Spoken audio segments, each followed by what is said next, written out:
Am I audible in the first place? Okay, thank you, Neecha. So, good evening, everyone. I'm Prableen Kukreja, working as a PhD scholar in IIT Tirupati. So, let's start the lecture. So, last time, as we have seen, there were many confusion. Good evening, and Yashwant. So, last time we have seen like there were many confusions regarding PCR, PCA, and logistic regression as well. Very good evening, Neecha.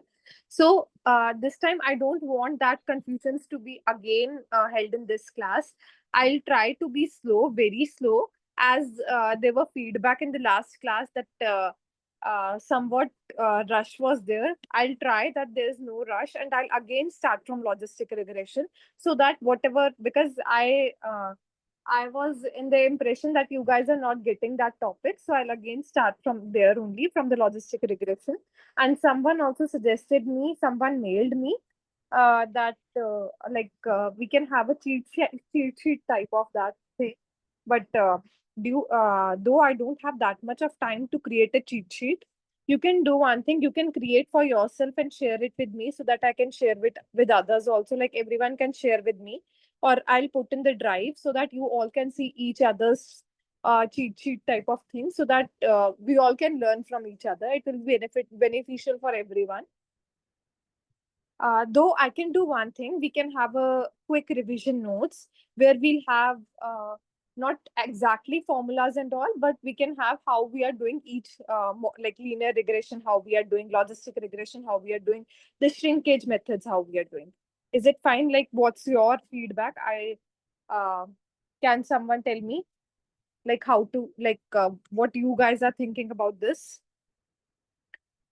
And in which topic you are being like having so much of confusion? Like last time, it was looking like that, so that we can repeat that topic. It's fine for me. What you are not getting? What is the topic which you are not getting? I can and one more thing, I have shared in the drive all the notes of the previous lectures, like till week 4. I have shared with you the PDFs and all.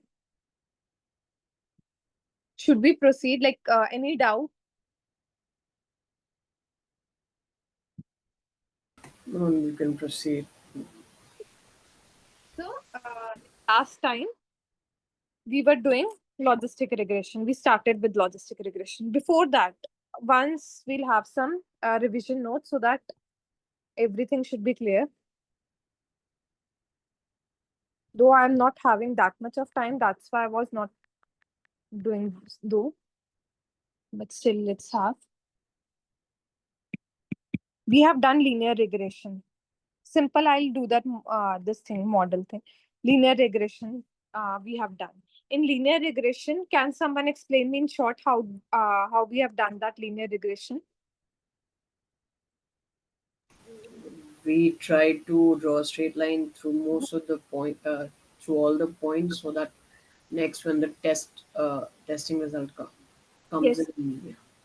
So we have tried to fit in a straight line. In which platform you have sent? I have sent on a drive. Maybe I'll share it with you at the end of the lecture, Yashwant. So we have tried to fit on a straight line. And one more thing, we also tried to find out the parameters like beta. Like it started with y is equal to mx plus c line, the way it's like that. Beta naught plus beta x, where it's the intercept, where it's the slope. We tried with that. This is the output. And we also tried to find out the beta. How we tried to find out the beta? Anyone? So we differentiated with respect to beta, and then we calculated the beta from equated to 0, and then we calculated the beta. Now coming to logistic regression. We have also done the other methods like shrinkage and all that. I'll not discuss that. PCR and PCA I'll discuss afterwards, maybe at the end of the lecture if we'll have the time. Let's come to logistic regression.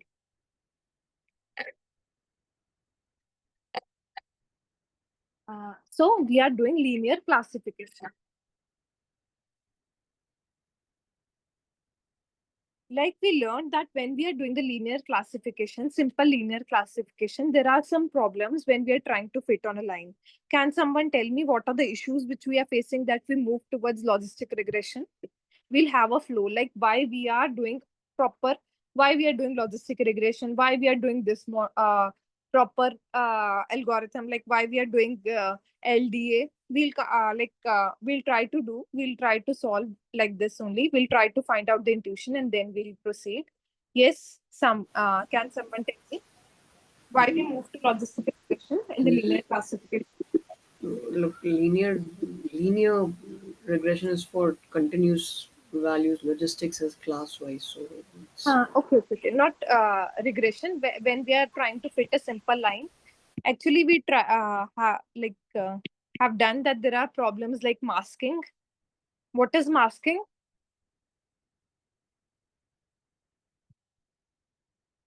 Like suppose I have class 1, class 2, class 3. I have some data points. Now, when I'm going to predict what is the, like, suppose what is X, which class this X belongs to. So, majority of the times the answer will be class 1 or class 2. Class 3 will never be the answer. It will never be the majority. Like here, when we are doing this linear classification, simple line fitting, we are saying that okay, whichever like X belongs to in the training data set, X belongs to class 1 in majority. So in testing, we'll say okay, X belongs to class 1. If X2 belongs to class 2 in majority, like majority of the X2 are in class 2, then we'll predict, okay, X2 is in class 2. But we saw that some of the classes, like suppose class 3, like we saw that it is never in majority, like X1, X2, X3, either they are belonging to class 1, either they are belonging to class 2. So there are the cases which we will never see some class being in majority, being dominant class. So that's why. And one more issue was there. Maybe we forgot to discuss the probability part. So when we are doing the simple linear classification, trying to fit a line, we are seeing that the probability is going greater than less than 0, which can never be happen, or greater than 1. So which can never be happen. So we came with logistic regression because we were doing simple y is equal to mx plus c, and y was we were modeling as a probability, which there the issue was coming. So that's why we came up with this logistic regression. Now, can someone tell me how we were doing logistic regression in the last class? Yes, come on. we are taking log of it and we are trying to create a sigmoid function. We're trying to put Exactly. everything in a sigmoid function. Exactly, exactly.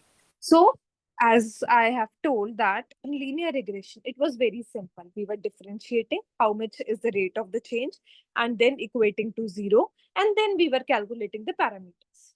Coming to logistic regression, what we are doing is we are actually modeling the probabilities as log of odds. What is this odds thing? Odds is success over failure. How much is the success over how much are the failure classes, like failure points, how much is the like. And log odds means like probability of success over probability of failure.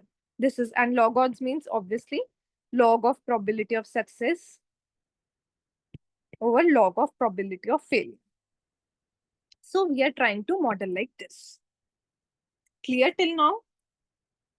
Till this point, is it clear? Yes, yes. What about others? I should get the response of everyone. If you are attending the class, I don't want that this 2 hours you should waste it. I want that you should have more and more fruitful time here, and you should actually learn something from this class if you are utilizing your valuable time. So I don't want it should go vain. So yes, we went with that. Okay, let's go with the log of odds rather than simply modeling like this, like y is equal to mx plus c.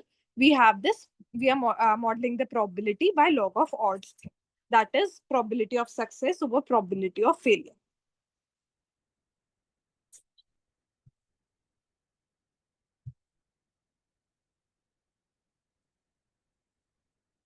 probability of success, let it be P of X. If probability of success, I'm taking the binary classification.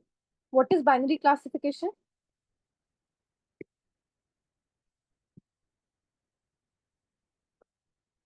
Two classes.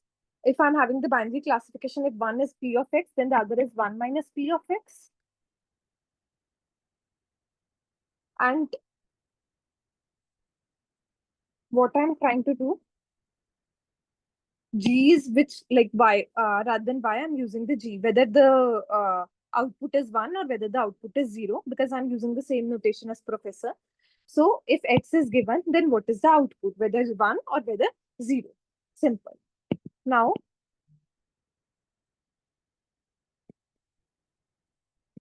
I'm equating to linear classification line, like simple, we do it. B naught plus B beta naught plus beta 1x, simple.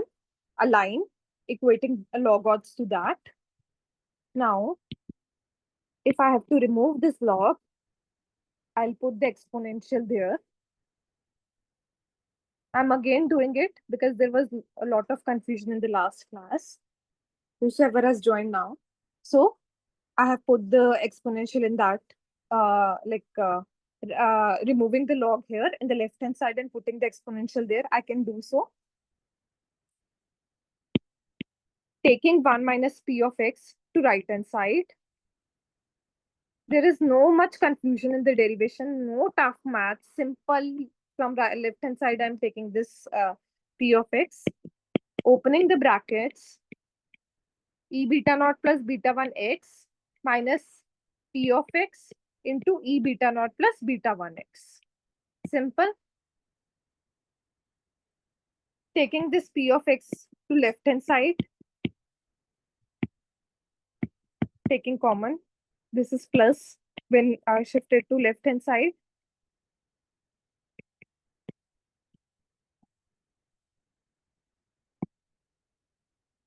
And now p of x, what is the probability? E beta naught x, beta naught plus beta 1 x over 1 plus e beta naught plus beta 1 x. So this probability function, we call it as sigmoid function. So now, as we saw that in linear regression, when we were doing linear classification by fitting the line, we were seeing that either the probability is greater than 1, probability is less than 0, which shouldn't be the case. But here we have modeled it like that so that it shouldn't be like, it should be like greater than, between 0 and 1 here. So suppose, okay, leave that x. One more thing, I can again do that. Divide by e raised to power numerator and or multiply divide numerator and denominator by e raised to power beta naught plus beta 1 x. So we came up with 1 over 1 plus e raised to power minus beta naught plus beta 1 x. This is basically the same sigmoid function. Any doubts till now in sigmoid function, how we are calculating the sigmoid function, the p of x in the logistic regression when we are dealing with the binary classification part? Any doubts? Look for it, like again check this. Stop me wherever you're not getting.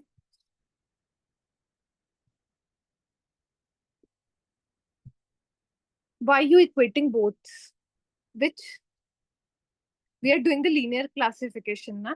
So when we're doing the linear classification, that's why I'm saying that this log of odds is equal to the linear line. Why do we need to calculate this function? Okay. Can someone tell me why we need to calculate this function? Come on.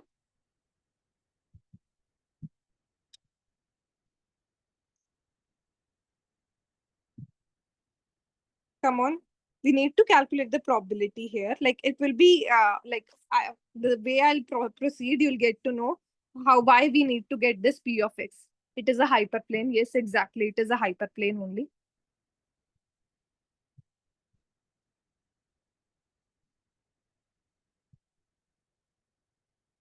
Any doubts how we have calculated this? I'll proceed and you'll get to know the answer yourself. Should we proceed? So this is Just the one last question, ma'am. So what you've shown over here is that logistic is actually just another derivation of linear regression only. no. Linear regression. It's Linear like regression is separate, but what you're showing here is that you could have like it's again b naught plus b1x, right, which is like the slope, but instead of that you're taking saying that is equal to log of, just asking because that's what. because logistic regression is also a linear classification. We are here also trying to fit a line here. Like here we are talking about linear classification. In linear classification, we can do by logistic regression. Linear classification means either the classes are here, either the classes are there. Here also we are trying to fit a line. That's why we are equating with this beta naught plus beta 1x. Got the point? Ma'am, if we are doing logistic regression instead of linear classification, then the masking problem will not come then. No, Like, no, it will not come. We have it's also a type of linear classification. Don't confuse. Like, but we are not doing with the same way with the way we have done the linear regression. I think in the last class we have talked about this. Like here because it's like square term. Like maybe I have talked about this. Here that yes, ma'am. In problem logistic regression, we are regressing on x square square. because we were getting masking problem because of the linear Uh, nature of the lines. yes, But yes. again, if we are using same function for linear, making them linear again, then won't that problem occur again? No, actually, there are cases. Maybe we'll discuss afterwards in the lecture, like how. But the main, the way it comes in the linear regression, that is basically reduced.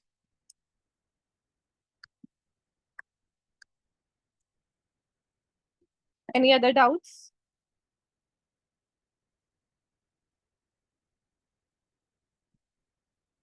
And one more thing in the linear regression, we have also seen that y, uh, like it's like because of the y, the probability thing, we are not there modeling the probability. Here we are trying to model the probability there. So that's why it's coming lesser than zero. It's coming negative or greater than one.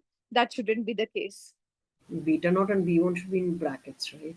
Like it's on all of minus beta naught plus beta 1. Minus beta naught. But just saying beta naught plus beta 1x should be in brackets, yes. Okay. Now we move to multinomial logistic regression. I think last time the confusion was lying here. Am I correct? So in multinomial logistic regression, again we are doing log of odds thing. But how? We are not now here comparing with one class. What is the difference between multinomial and the earlier one? Simple difference. By the names you can get it. There The will Earlier be it was multiple classes. binomial. This is multi-nomial. What can you repeat? Earlier it was binomial, like only two classes. So this will be many. Many. Yes, exactly. So suppose I have many classes. One more, like suppose I have, I'll say G, not Y. Um Suppose I have three classes, like more than two classes exactly. So suppose I'm taking here three classes. What should be the answer here?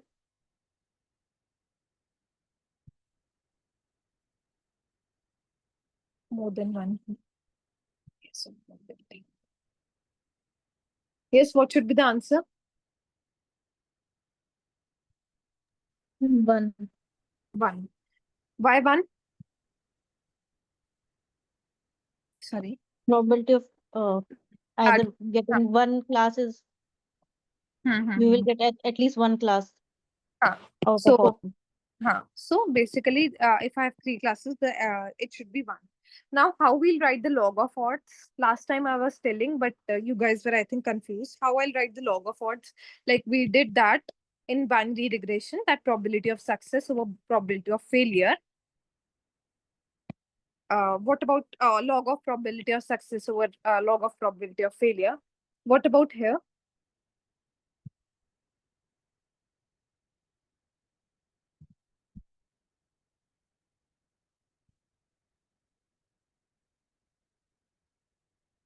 Any idea?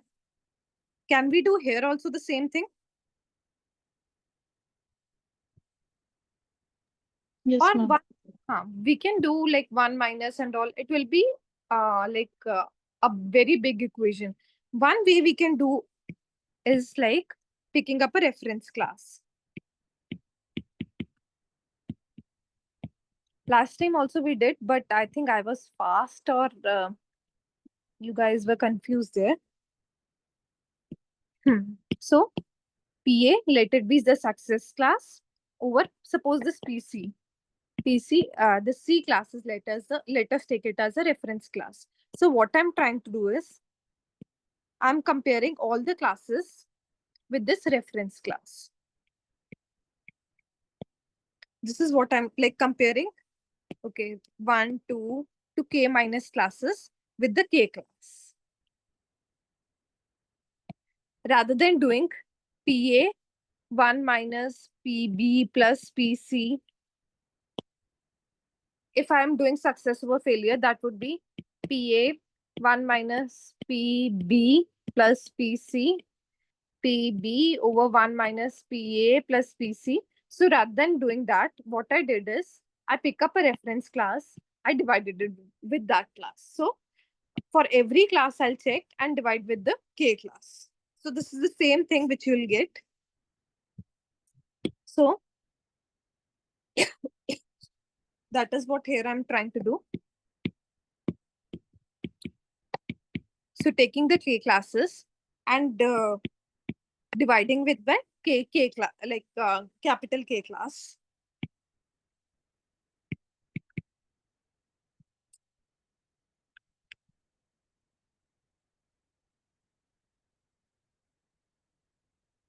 The same equation, just I'm dividing it by reference class rather than the rather than 1 minus and all, making it complicated. Again, taking it to right hand side, the denominator.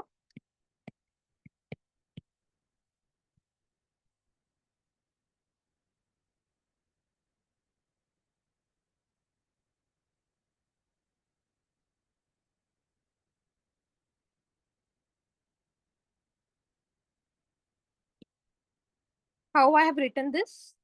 Last time again in this equation also you were confused. Yes, come on. How I have written this?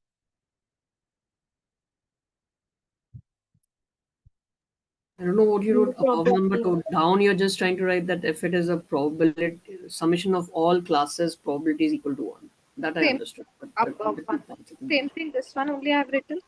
Yes. Hmm.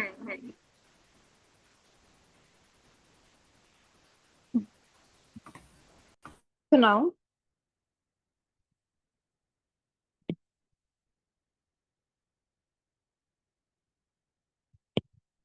I can have maybe I can write this PK. This, what is this PK and what is this capital K? Can I say it like this also? I'm writing it in multiple versions so that you shouldn't be confused. Like you should get it. Is it the same? And is it also the same?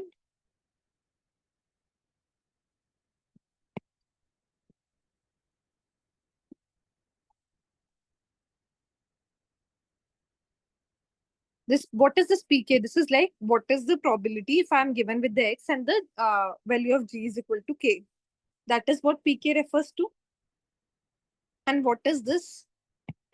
It is a sum that we have, or I'll say that if I'm saying here J here, let it be J.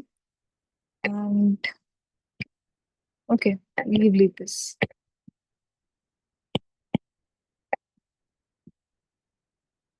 Is this the same? Now,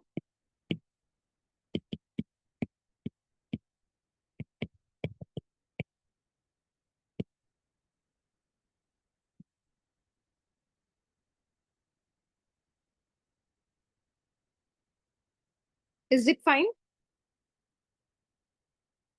Same thing, the something. Now the real part comes.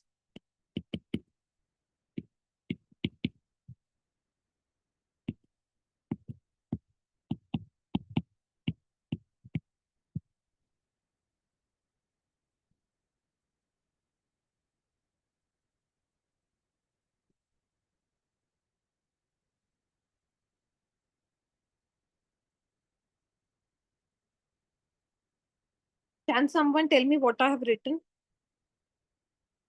How I came up with this equation?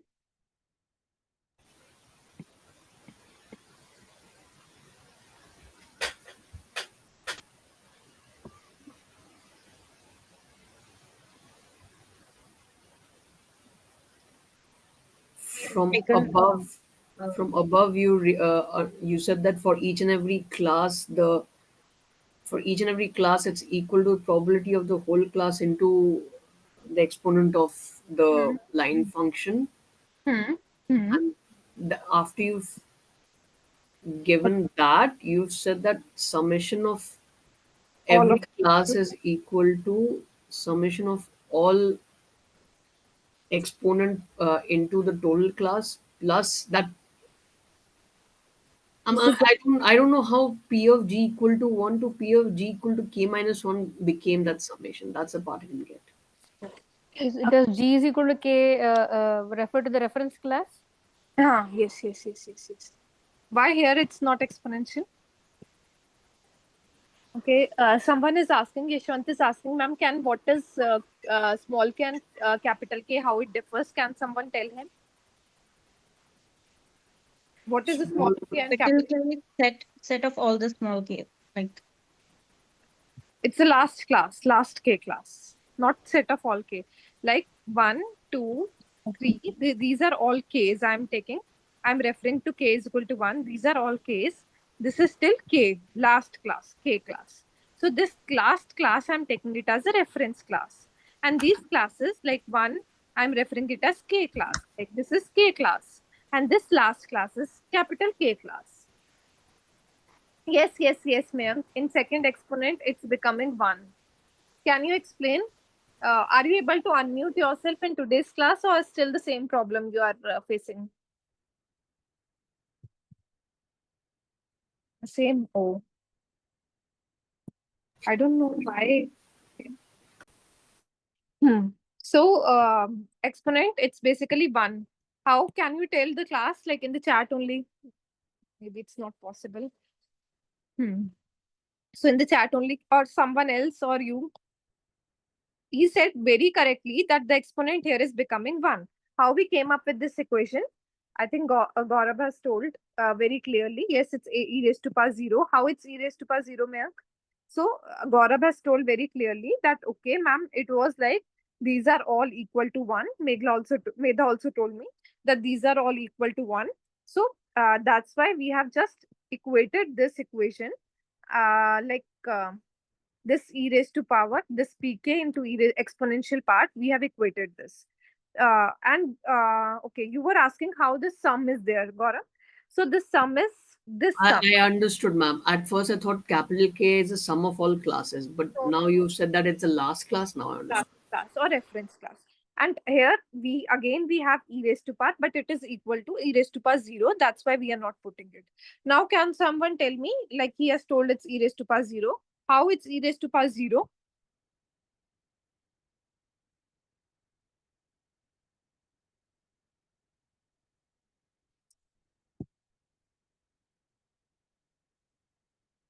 Okay. So we have g is equal to k over x, and probability of g is equal to kx is equal to e raised to power beta naught plus beta 1 x. है ना?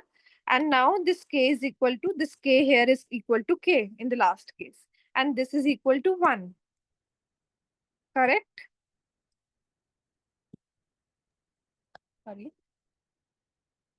And this is equal to 1. And can I say here log? What is log of 1? It's 0. 0. So that's why it's like e raised to power 0 in this case. Because this value is equal to 0 when I'm having g is equal to capital K. Yes, exactly, Maya. Beta naught plus beta 1 x is equal to 0 here. So that's why e raised to power 0 is equal to 1. So that's why I was not putting the exponent here. Fine. I hope so. In this class, I'm going slow. I want that everyone should, it's fine. Whatever topics we'll complete in the class, at least that should be clear to you. Fine. Should we proceed? Yes, ma'am. This.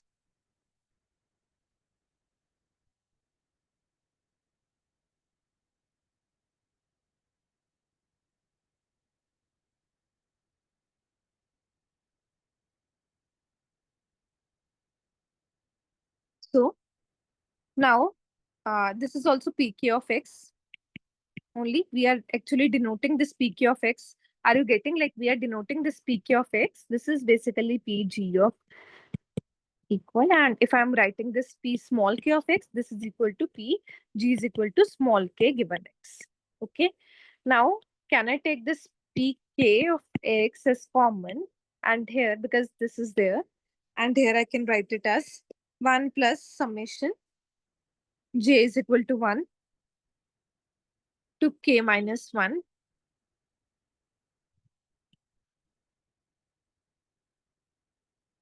I think it's small k. Am I correct? Small k. Till k minus 1 e raised to power beta naught k plus beta k x. And if I'll write this is equal to 1 basically. And this pk of x is equal to 1 plus summation of j is equal to 1 k minus 1 e raised to power beta naught k plus beta k x. Now what is p small k of x? Anyone? Come on. What are we doing here? I'm just asking. Right now, what are we doing? Right now, like, we have done the pk of x in the who is asking, like, I'm Gaurav. I am asking, but okay, okay. I understood till peak. I Like, understood till the last thing, but now what are you doing? I don't know. calculated pk of x for the sigmoid, for the binary classification. Now we are calculating this pk of x for the multinomial logistic regression, for the not for the binary classification, more than two classes basically. Okay, no. I know it's multinomial. Up Hmm. until the point where we said that the sum of everything is Hmm. equal to 1, and then Okay. exponential plus this thing is equal to 1. I understood till then. Now, what are you doing? I'm not able to follow. Okay. Or why are you doing it? Okay. We are going to calculate this pk of x. That's what we calculated here. What is the probability when we of this we calculated there the sigmoid function? Similarly, we are calculating here. Okay. Now we went through. Okay, this is equal to 1. Now we this last class, like, here, as you have only told me that, okay, this is equal to 1, and then we are equating this term pk of x into exponential term here. So we equated this pk of x into exponential term here, and we saw that this is equal to e raised to power 0. So that's why we took it as 1, the last class, and we equated to 1. Fine. So till Now, here it's fine. now, uh, okay, 1 minute. Here we came up pk of x. I took it as common. This is also pk of x only, just the different terminology. Pk of x, I took it as common. So exponential term plus 1 is equal to 1. Is it fine? Okay, ma'am. Yes. Then just I put it in the denominator. I took this 1 plus exponential term to the denominator. Just this, nothing else. Fine. Okay. Understood. Now, what is this pk of x? That's what our main motive is. The way we have calculated in a binary logistic regression of the binary logistic. Now, what's there? How Mayank? It's 1.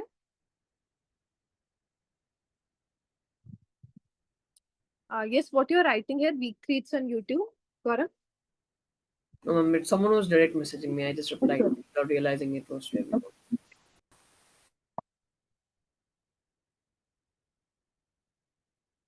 Okay. So, as we have seen this small p, like small k pk of x, it's like P capital K of x into exponential term.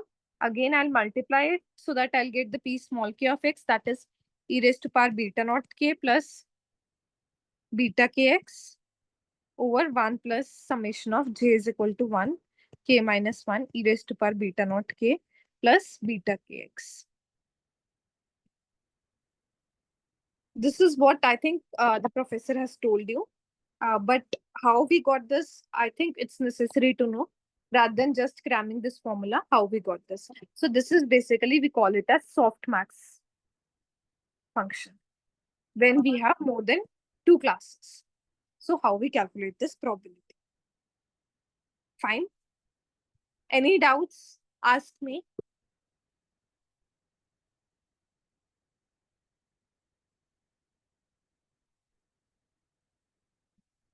What about others? I think 2-3 students are only responding. What about others?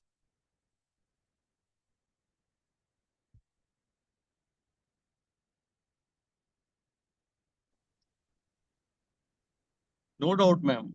It's fine. Okay.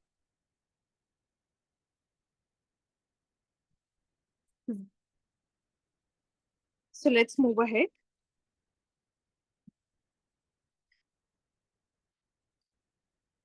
Which distribution we are using here? What are we assuming? Which distribution? Probability distribution. Last time also we discussed. It I is think normal distribution Gaussian. no. You're getting confused now. We have a binary, like either this or that. If I talk about the binary classification, then which distribution we are using? Bernoulli. Bernoulli.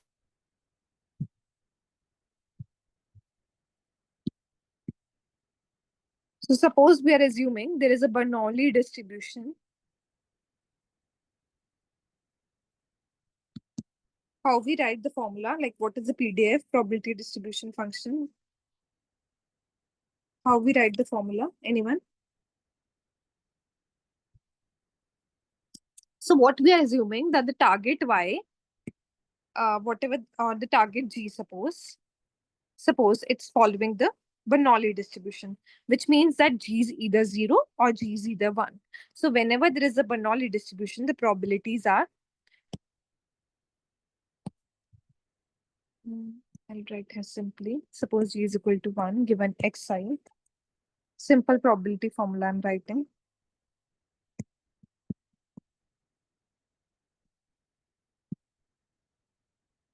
Is it correct? So Gi is equal to 1 with probability Pi. Gi is equal to 0 with probability 1 minus P. Can someone explain in detail about the Bernoulli distribution? What is Bernoulli distribution? I hope so the basics of this probability are clear. If it's not clear, also tell me. Just a minute, I'll have water and I'll come back. Just 2 minutes. Till the time, write in the chat what's this Bernoulli distribution and can you give an example? One of you have given the example as well. I'll come just a minute.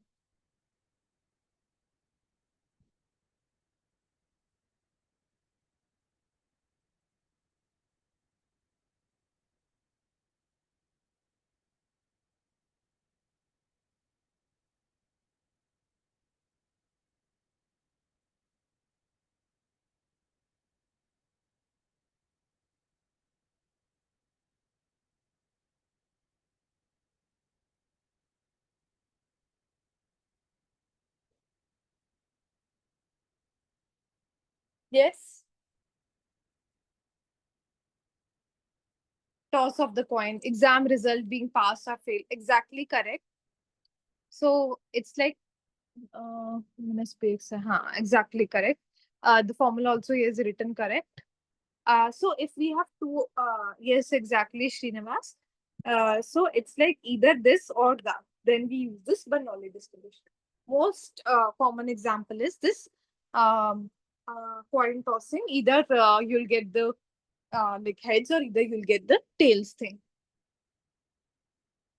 Okay, for exam perspective, is this type of derivation comes? Can someone answer? Like, what do you think? What Nija has asked? Yes. What do you think?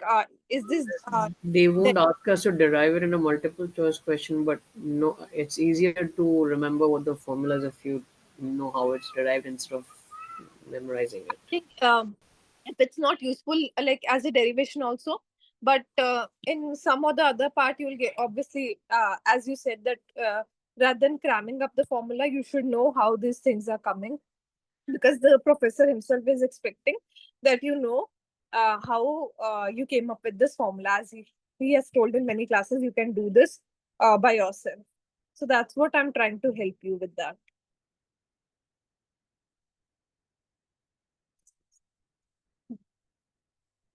So let's proceed. So here we are suppose assuming that we have Bernoulli distribution where the target is basically either this or that, binary in nature, binary outcome is there. So what if I have n independent trials?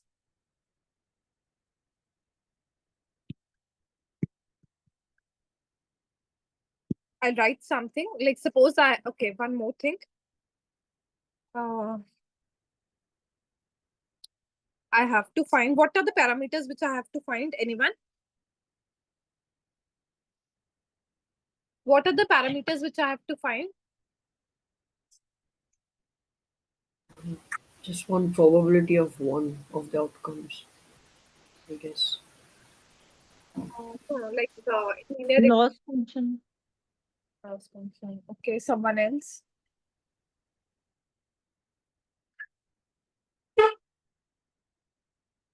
Yes.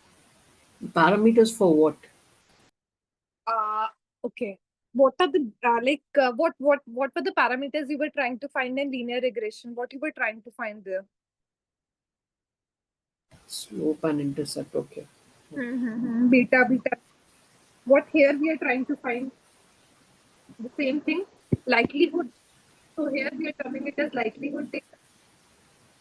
So here we are also trying to find it, the likelihood of beta naught and beta.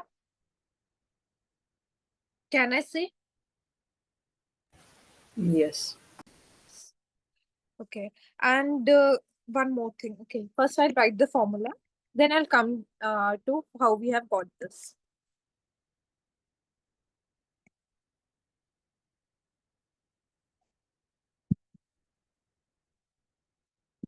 Yes.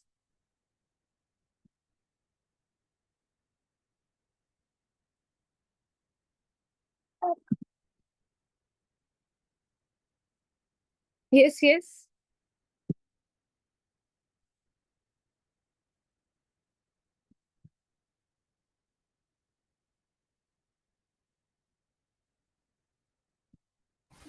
Just one question. Why are we trying to find out the likelihood of the parameters when what we are trying to do is find out?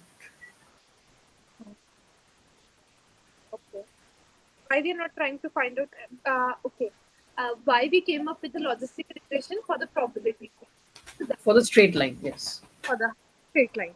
So that's why here we are terming it as like log likelihood. We want to maximize it, like likelihood thing we are doing it, rather than exactly straight beta not beta one, because here we are the probability.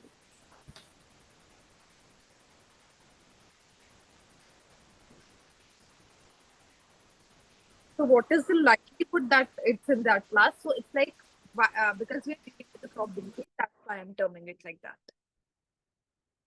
So yes, how we got this? Can you relate this with this, the above one? What we have done? What is the difference between these formulas? A simple difference.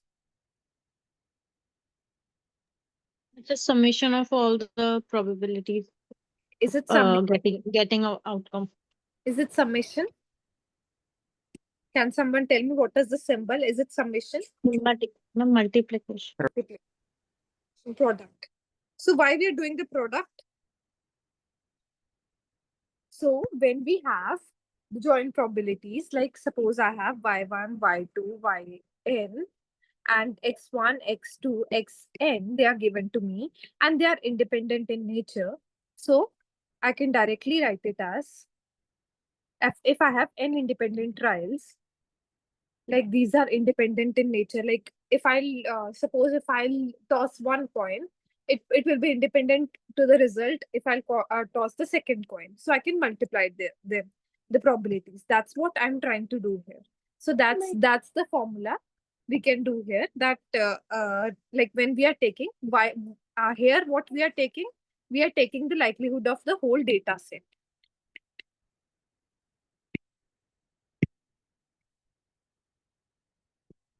So for whole data set, we are doing, we are taking the product over n samples.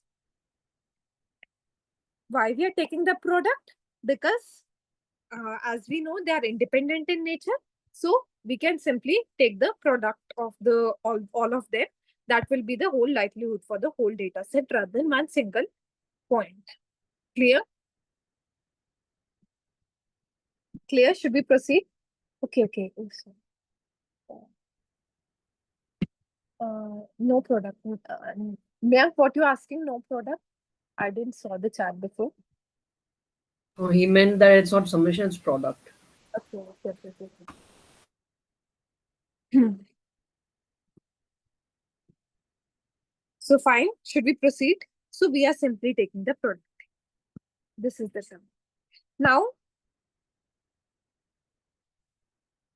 it's like log likelihood, not likelihood. We are taking the log. Why we are taking? Okay, what is log of AB? A into B.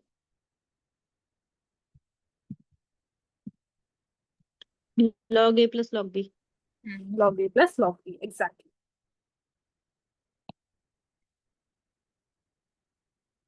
So I can also write it like that.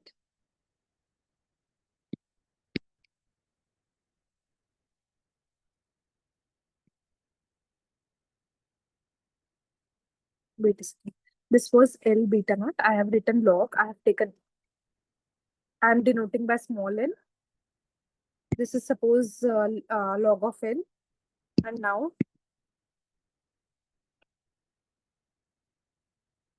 wait.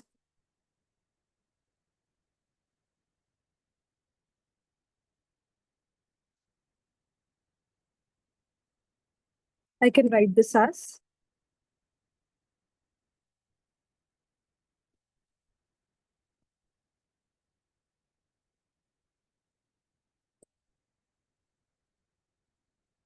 is it fine? Any doubt? Exactly, Mayank. Any doubt? No, ma'am. So simply taking the product, and that is why we are taking the log, so that it will be easier, so that we can take this sum. Shouldn't And there be a plus sign in between? this is the summation, na? Okay. In between. It's the in between. Okay, okay, okay. Wait a second. What I'm trying to do, I'll tell you. Suppose it's log A into B. This A is this whole term. This A is not this AB. Okay, This okay. A is this whole term 1. I is equal to 1. This is I is equal to 2. Now what I'm doing is this summation, I'm taking it out so that log A. Now if I'll read this, this is A plus log of B. Got it? Earlier the log was inside, outside. Now the log is inside because of the sum. Got it? Now what can we do this? What is this log of A power B? B log A. B log A. Exactly. So I can write it as GI log P of xi.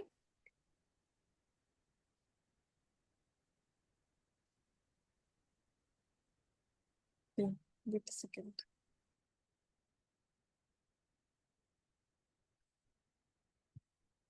I think you were correct. Wait a second. Am I doing something wrong here? Is it plus or are you correct?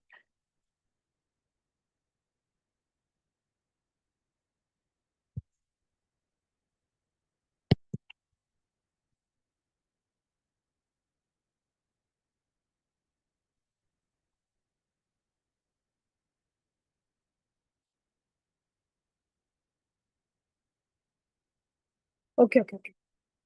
Any doubt? Log of, now I'm again opening the brackets and I'm doing the sum. Now I'm taking that AB. Is it correct? Yes. What? So just taking the GI like before and doing this. Let's open the brackets.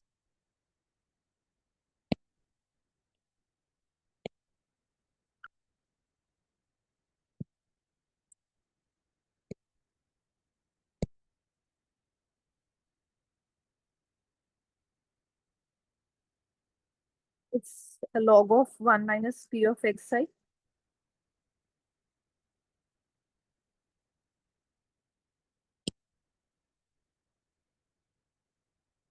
minus GI log of P of xi. Correct? 1 minus P of xi. Am I correct or something? Minus GI. So it's something like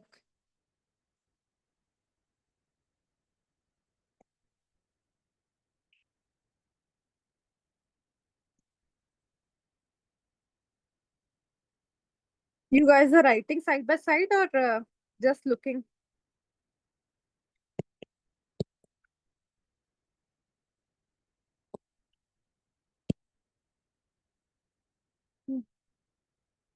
How we came up with this? The first sign should be negative, right? 1 minus P Wait a second. minus log 1 minus Px.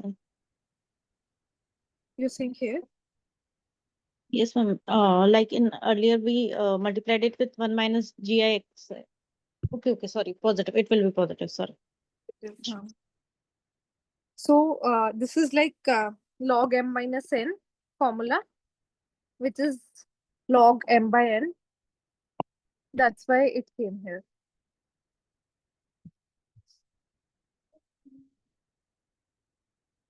Correct?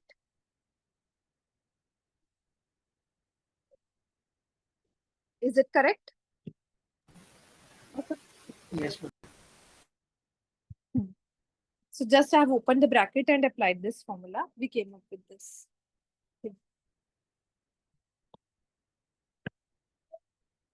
Should we proceed? Yes, ma'am. Let's now you were asking why we were calculating the value of P of xi. Now let's substitute that P of xi, which is equal to e raised to power beta naught plus beta 1x over 1 plus e raised to power beta naught plus beta 1x plus summation I is equal to 1 to n gi log P of xi again e raised to power beta naught plus beta 1x 1 plus e raised to power beta naught plus beta 1x divided by 1 minus P of xi 1 minus e raised to power beta naught plus beta 1x or 1 plus e raised to power beta naught plus beta 1x. Fine.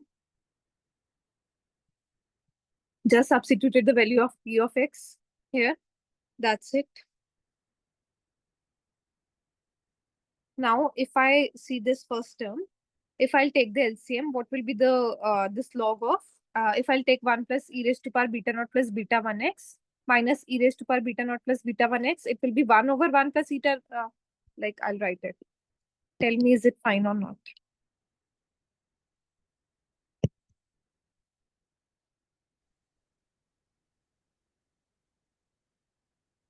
Is it fine? I can write like this. Yes. Just taking the LCM. Now, coming to the second term.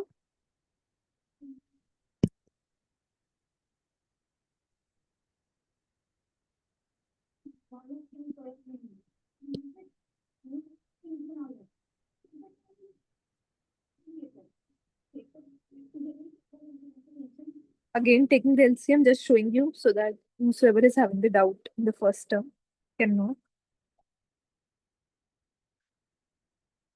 This and this is cancelling out. That's why we are getting there also. Can I say this and this is also cancelling out? Is it correct? And what does it become? What is this term? Now, can someone tell me log of e raised to power beta naught plus beta 1x? Beta 0 plus beta 1x. Exactly. So it becomes beta 0 plus beta 1x. So I can write whole term as this term as beta 0 plus beta 1x.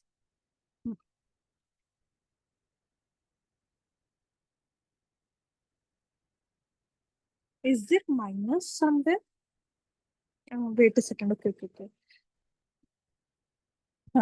Can I again do this log A over log B formula, log A minus log B? Can I do this in the numerator?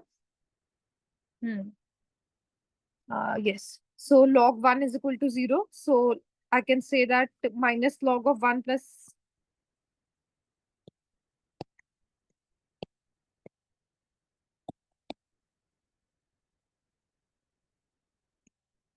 Is it correct? What about others? Yes, Shruti. Fine. What about others?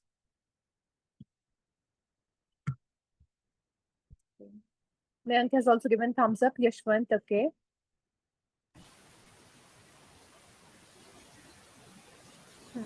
Okay. Yes, Gaurav, any doubt? You can ask. No, ma'am. Yes, Jyoti.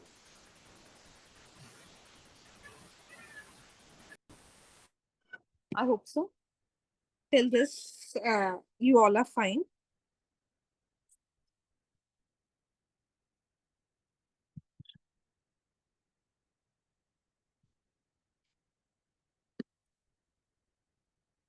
Yes, ma'am.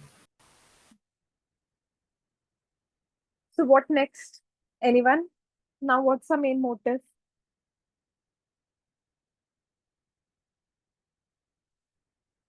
Come on.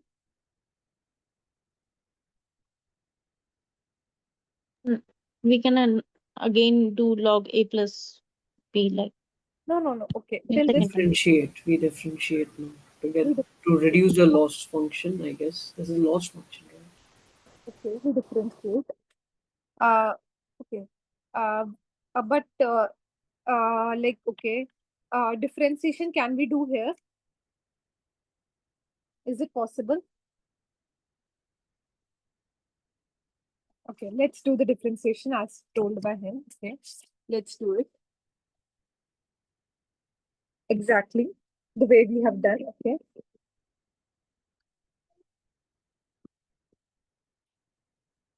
One.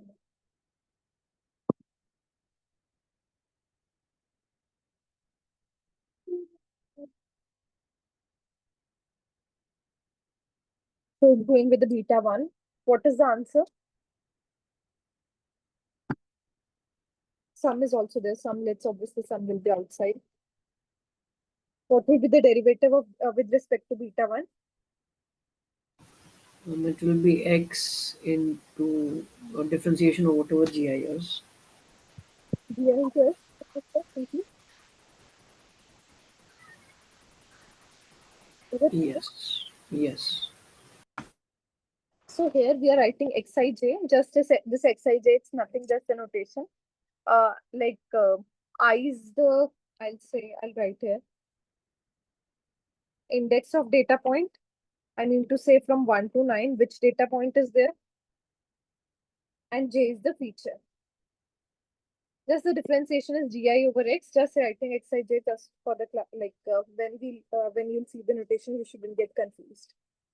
Okay. Now, differentiating the other term.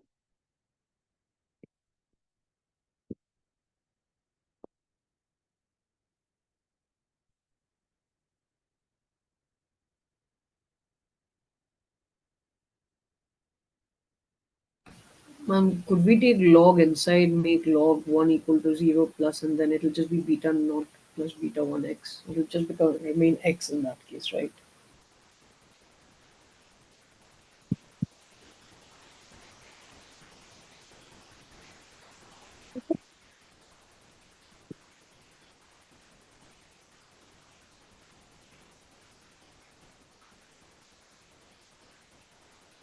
Okay. It directly, na? Fine, na? Yes, yes. We can't directly do log 1 plus. Yes. You can't open the brackets directly. So log of something, we obviously that is log of a is equal to 1 over a. Fine. I can directly do it as 1 over beta naught plus beta 1x. The derivative of it, not directly. The derivative of it is log of x. Derivative is basically 1 over x. Derivative of that. Yes. If I talk about e raised to power beta naught, this is same as it is. E raised to power It will be x into e to the power beta naught x. I guess. Chain, using chain rule. yes, same rule. So simplifying it, like it's like e raised to power beta naught plus beta 1x into x. X I'd say whatever. E raised to power beta naught plus beta 1x. So what is this e raised to power beta naught plus beta 1x? It's p of xi into xij. This p of xi term, which we have already calculated. And what was this? Gi of xi. And taking the derivative, it's like gi of xij minus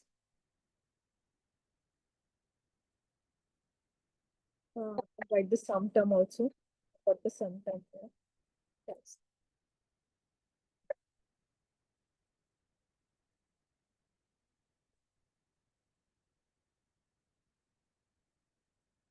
This is likelihood beta gi of xij minus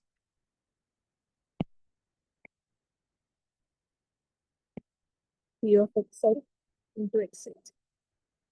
Taking xij as common, I can write it as gi minus p of xi into xij. Correct? This is the derivative of log likelihood. Ma'am, last two questions, ma'am. So MLE is like loss function, is it? Okay. And L is maximum likelihood. There's my loss.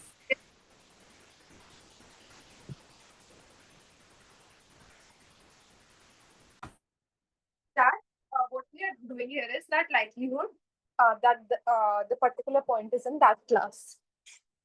So here we are trying to maximize that the particular point is in that class, trying to maximize the probability. There we are trying to minimize the gap.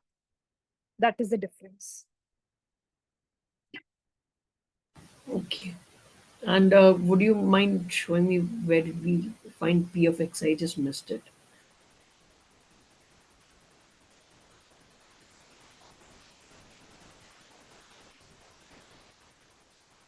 Okay, from before, from completely from before. Got it. Got it. So that is why I think someone was asking why we were finding this P of X. That's what the reason. It's used everywhere. And I hope so. This whole big thing which you have, I think in the class also we have discussed, this is clear how we got each and every point. I have tried to explain, nothing I'm skipping it here. I hope so this class is better than the previous one. Like there also I've tried to explain, but there were many doubts of the students that the rush was there. Is it fine today? Can you give me the feedback? Yes, ma'am. It's fine. Fine, ma'am. Okay, let's proceed. Okay.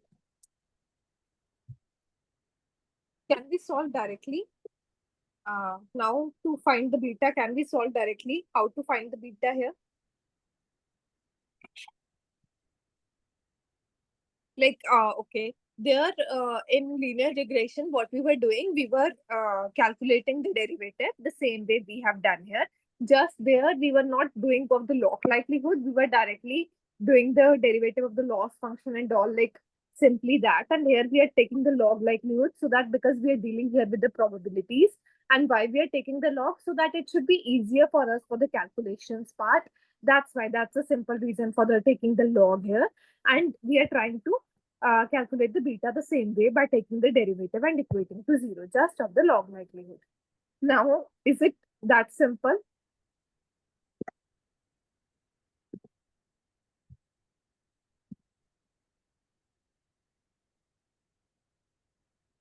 Can I equate to 0 and calculate the beta here? Yes, someone?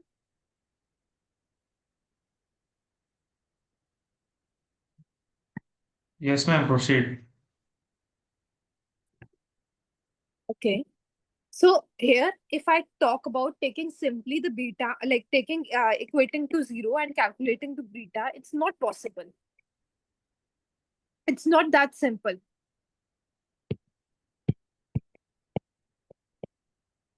Why?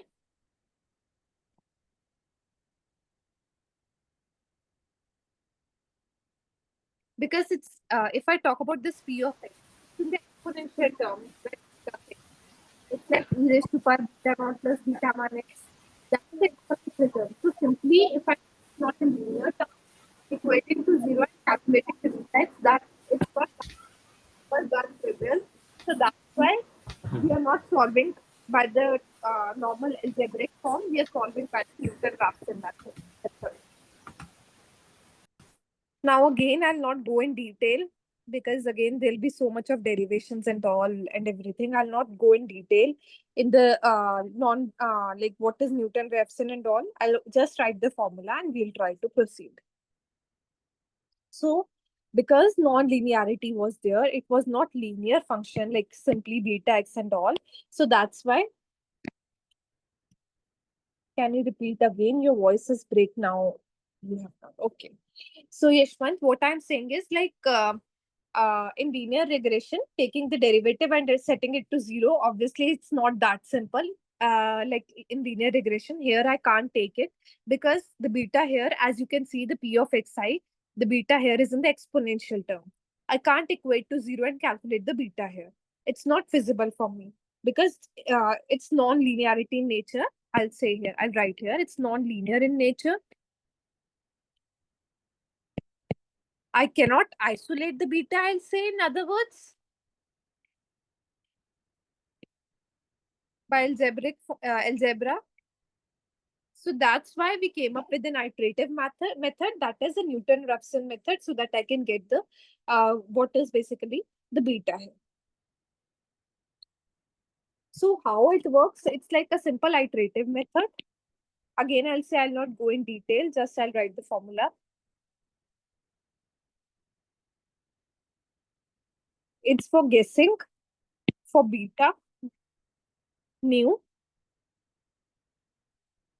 Every time I'll get the beta and I'll guess then I'll have the old beta and I'll start from some beta value. I'll guess the new beta and then again I'll update that beta values. That is how it works basically. So if I write the formula,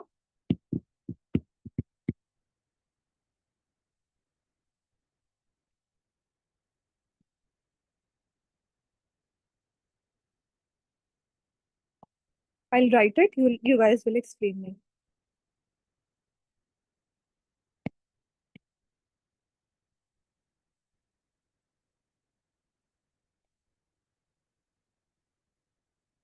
So can someone explain me?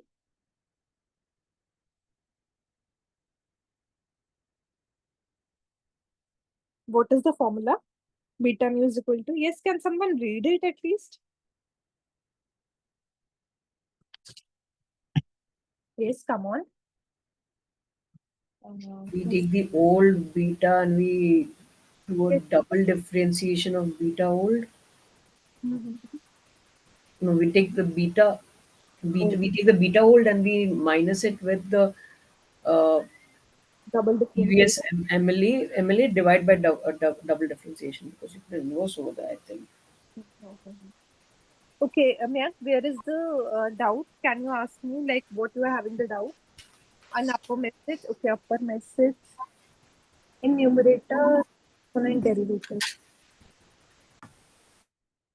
Can you repeat it? What is the doubt you are having, Mayank?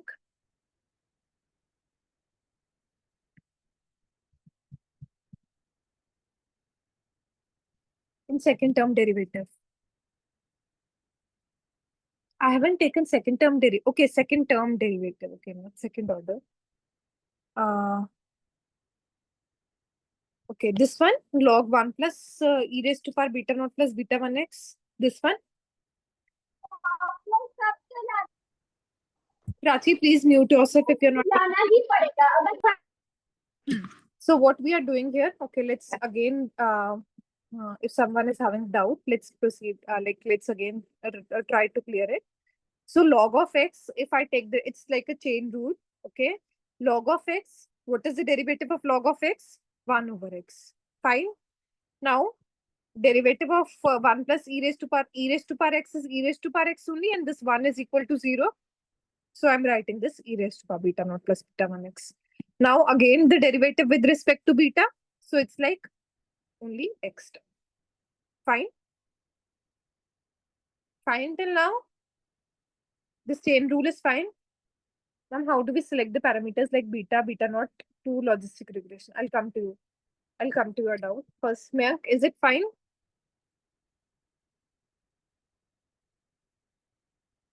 Yes, come on. Yes. So then what I'm doing is just, this is the multiplication only, e raised to power, and this term I'm referring it as P of x. Should we proceed? And okay, now Suraj, ma'am, how do we select the parameters like beta, beta naught to logistic regression? That is what we are trying to calculate here. Like I have to calculate the parameters like beta, beta naught. What should be the line here? Like what is my main motive? It's like linear classification I'm doing. For linear classification, I have to calculate what is the line, what is the parameters here, what should be the coefficients of the each line, how much we have actually in the previous classes learned what is beta, the coefficients, how much important each parameter, how much important each parameter is. We try that is what we get to know from the beta term. That is what, and slope, intercept, everything, the line thing. That is the role here. Beta come here. Like that is the role of the beta. Now that is what we are not selecting any parameters. That is our main motive. That is what we are trying to calculate.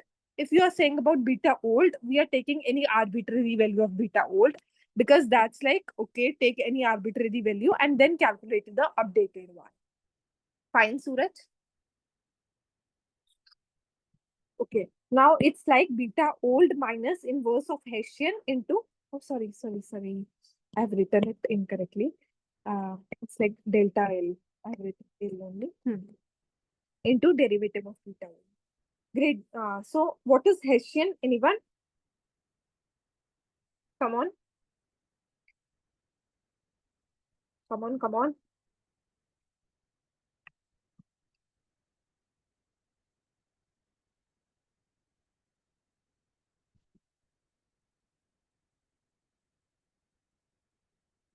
Thank you. Actually, I'm taking derivative with, okay. Taking the derivative with beta 1. It's actually derivative with respect to beta 1. That's why it's 6. So, anyone Hessian? What do you mean by Hessian? Like, what is the Hessian? I'm taking some term Hessian. What's that? So when we that's what double differentiation is. Like when we differentiate gradient with respect to beta again, if I'm talking about like this is gradient, if I'm taking differentiation of this gradient, that is what we call it as Hessian. This is the simple, like not simple, this is the formula, how we are updating the beta. Now I'm not going to in detail, otherwise it will be too mathy. How we are calculating this formula. This is just simple, like beta nu is equal to beta old minus inverse of Hessian, that is double differentiation of the gradient term and multiplied by the gradient. Now, just so that there shouldn't be problem, just trying to tell you what is X and what is P and what is everything here. Let this X be n cross P plus 1 matrix. Though we have done this,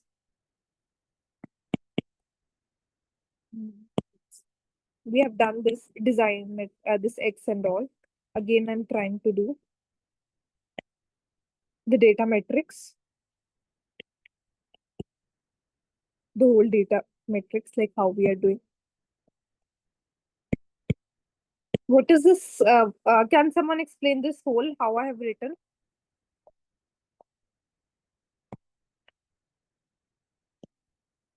We have written earlier also the earlier classes. Yes, someone?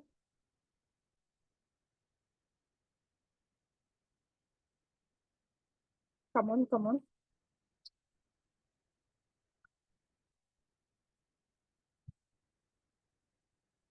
N into P dimension. It's N into P plus 1 dimension. Can you tell me why?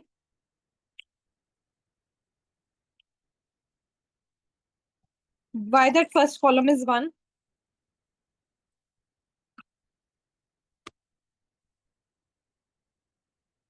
N rows and P plus 1 columns. Because we are With, taking concept. with respect to beta naught by its value. Yes, Medha, can you repeat? It's because of the beta naught, we are adding 1 Yes, yes, by yes. its value. Yeah, the intercept term beta naught. That's why we are adding 1. So we have done earlier in the classes also. What is the like how we are doing it and all. I'll not go in detail. Now probability vector. We have already calculated that also. So it's like this is a column vector.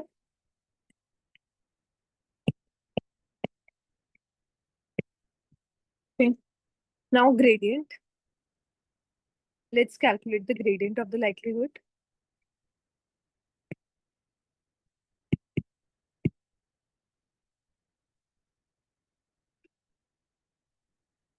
Okay, that we have already calculated.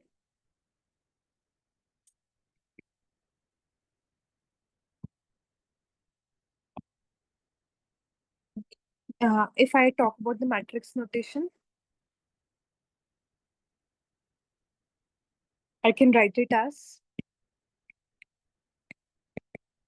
X transpose into G minus P simply.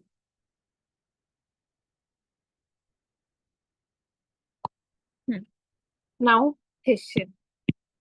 What is Hessian? Differentiation of the gradient term with respect to beta we are doing here. So here we want the gradient term that we have already calculated. Then we want the Hessian term. That's what we are trying to calculate. So what is the gradient? X transpose G minus P.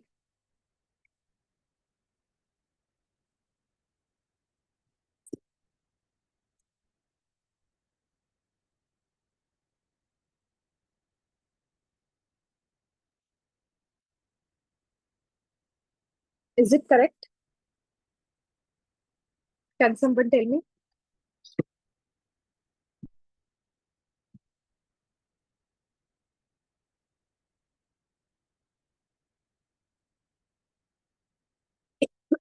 Is it correct? Simply I have written because with the G, G don't have anything G don't have anything consisting of beta. So P is having the beta terms. That's why I'm writing this. Fine. If I talk about P with respect to beta, we know that P is like this. So it's like summation of differentiation of P1, beta 1, differentiation of beta, P2, beta, and so on till P and beta. That is what we're trying to do. Let's take it as sigmoid function, simple one of the linear classification function, and then try to solve it.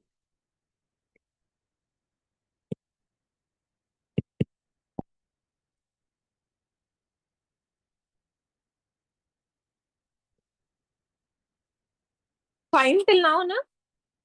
Any doubt? What I'm trying to do? Nothing much I have done, just substituted the value of p here. I'm trying to solve this term. So can someone tell me the derivative? So when we are doing the derivative of numerator, denominator square.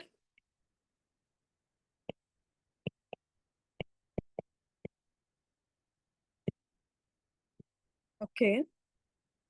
Wait a second. Maybe I'll write down over and multiply so that because it will not come.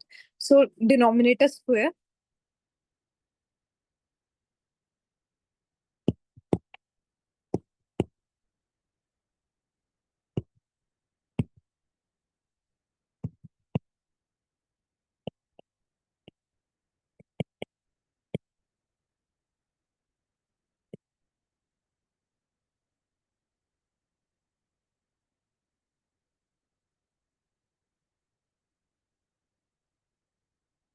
Fine. What is it?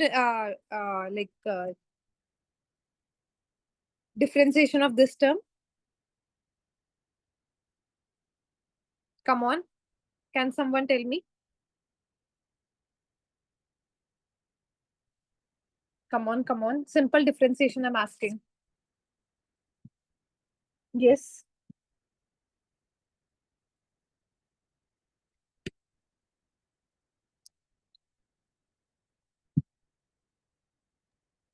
Minus beta 1 into e to the power minus beta naught plus beta 1 x upon.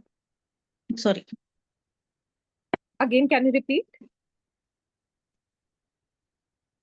Minus beta 1 Okay. into e to the power minus beta naught plus beta 1 x. Minus with minus sign. Wait a second. One. I'll do it. Then tell me, like, were you saying the same?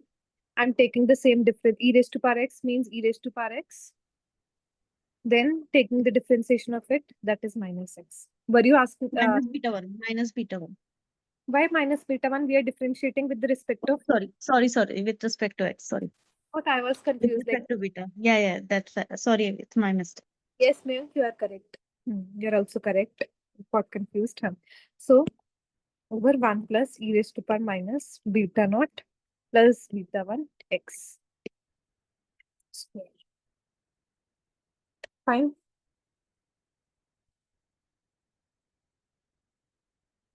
So what is the p value? We know that p is 1 over e raised to power minus beta naught plus beta 1 x. What is 1 minus p?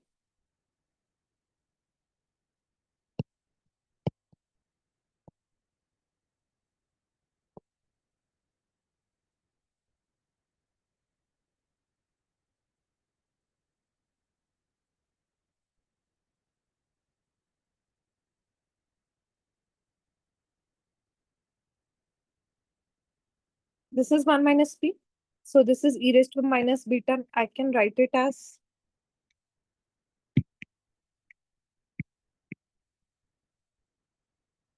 can you tell me if I'm correct?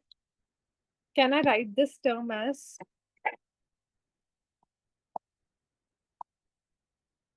are they same? Can someone explain how? Though I have given the hint.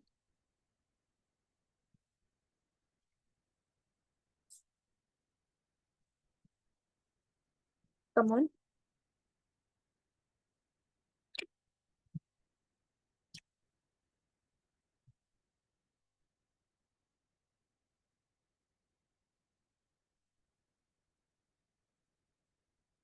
Yes, come on, class. How we came up with this pi into 1 minus pi of x?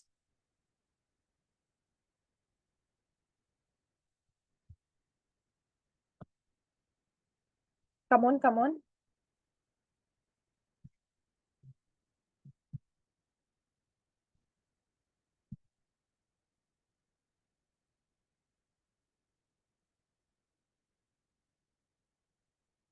So you haven't got it or you have got it. If you have got it, please raise your hand. If you haven't, please write in the chat, ma'am, we haven't got it. So I'll repeat it.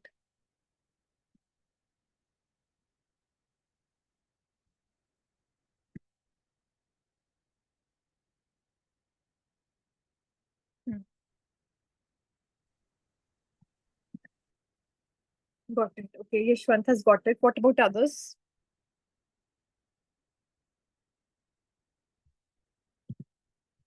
Yes, Mayank, Gaurav, Meghla. Repeat, Suraj. Okay.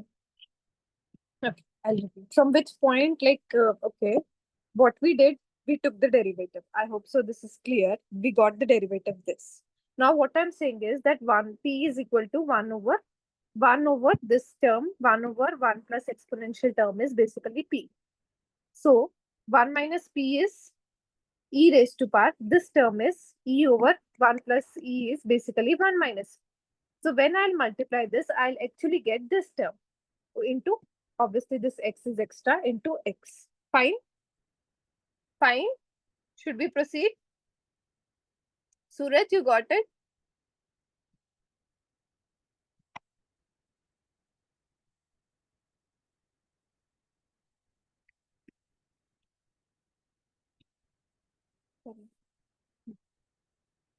So this is the same thing what we are doing. So if I write it in matrix notation, it's like P1 minus 1 minus P1 x transpose just for the multiplication thing. P2 1 minus P2 into x2 transpose till Pn into 1 minus Pn. I forgot to tell you one thing about the W matrix. W is a diagonal matrix. Let W be the diagonal matrix. This is nothing, just a diagonal notation, just a notation thing. What we are taking it as, let W be the diagonal matrix denoting P of xi into 1 minus P of xi. So if I talk about this term, so it's nothing but Wx, the matrix notation. So it's just a notation thing, nothing else. So if I talk about double differentiation, so we have this term into x and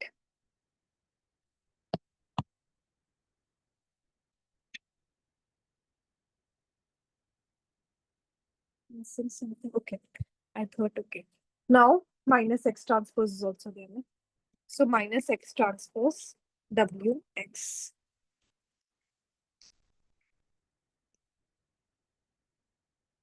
Double differentiation, that's so you got how the professor has written minus x transpose Wx and why it's necessary to understand. Obviously, you can't cram this term, na? You have to get through how P of xi is there, how this is there. That's why I'm going through these terms. You got this term? Please be interactive. Otherwise, I'll also lose the interest. Like this should be two-way session, not one way. I'm again repeating. Be interactive. Where are you guys? Am I audible? Yes. Only now Suraj is responding. What about others? Yes, Shruti. Got it. 2 thumbs up. Yes, Neja. Srinivas. Suma. Rajesh.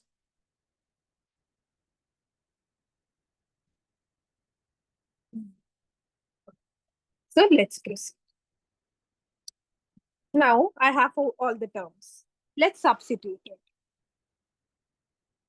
Beta nu is equal to beta old plus Hessian term, that is x transpose Wx. Hessian means differentiation of the gradient. And we know that is inverse into x transpose G minus P. This is the differentiation. This was the formula of the Newton-Raphson. That's what we are now plugging in. Now, let's take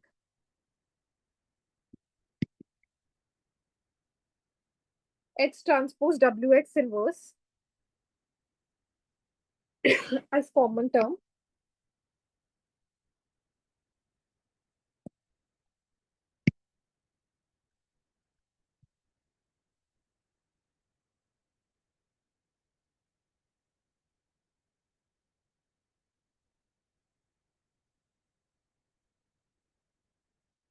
Any doubt how we have written this equation?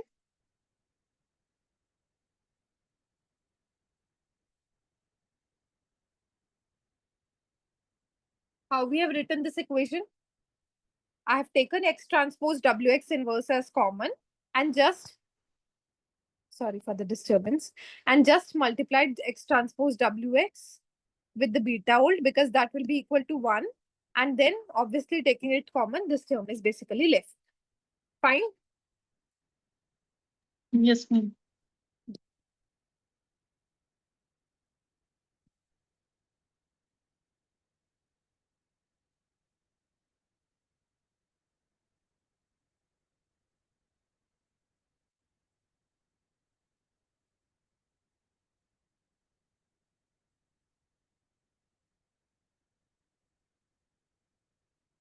Just writing W inverse, that is also equal to 1. So I can write it like that. Now, taking X transpose WX inverse, X transpose W as common. I wrote it like that so that because I wanted to take it as common. X beta old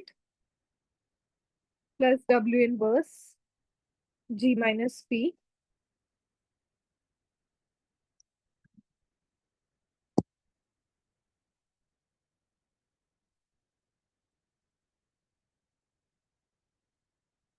saying this term as Z. So it's like linear regression only. Now we can say that. I didn't point it out before, someone told me, but I said, okay, let's see. So it's like linear regression only, the same thing, just we are taking the weights here, like W inverse is there. This is basically the Z term is basically the adjustment we are doing, and everything, whatever, like this is the like the weighted term. W is basically the weighted term. That is what we are trying to say here. And that's what the equation, this beta nu equation is equal.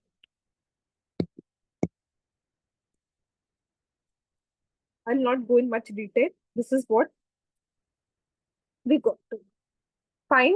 How we got this equation? Any doubts? No.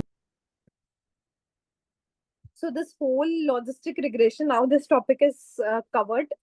So this whole logistic regression, today's topic, was it clear? How we moved from linear regression to logistic regression, what were the flaws? Then we saw that, okay. Then we saw that. Okay, then we saw okay, log odds we'll do, the probability of success over probability of failure we'll do. We equated it to that, and then we calculated the formula of P of X.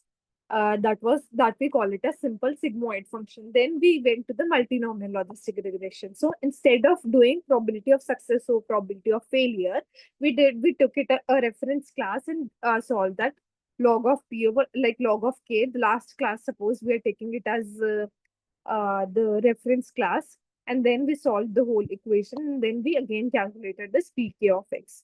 Then we said that we are assuming that this is a Bernoulli distribution, and then we calculated the log likelihood function.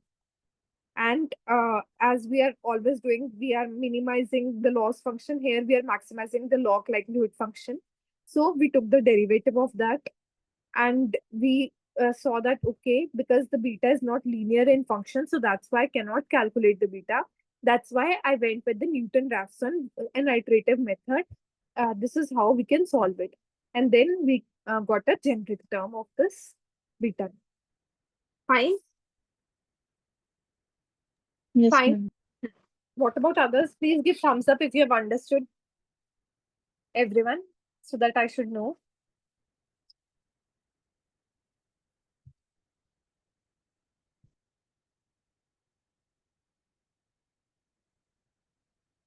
Haven't got one thumbs up as well. Yes, come on. Any doubt, ask me. There can be two situations only. Yes, yes. Okay. Ishwan, Suraj, okay. Okay, let's proceed. So we have done in linear classification the logistic regression, in which we are assuming logots can be modeled as a linear function only. Probability, which is given by the sigmoid function. Now, another popular classifier we'll come up with, that is linear discriminant analysis.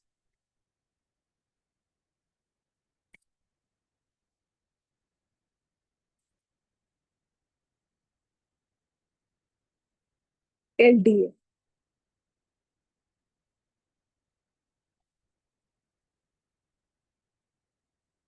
So before that, you know the base rule. I hope so. We have done the class as well. So if X is given, what is the class G? I can write it as probability of G given X as X given G into probability of G divided by probability of X. Fine. Now, if I talk about this probability of X given G, suppose it's K, this is basically, what is this? So what they're saying that I have given the class that is suppose K, given class is equal to K, suppose, what is the data point? So we call it as class condition density of data. What is class condition density of data point? When when class is given, then what is the probability that of the data point? Given G, what is X? So that we are terming it as class condition density. That is, suppose let's take it as Fk of X. And one thing we know that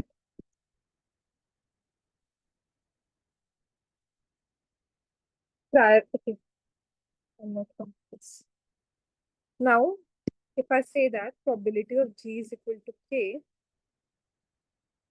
given X is equal to X, the same thing, I can write it as this. I am saying that, okay, let it be Fk of X.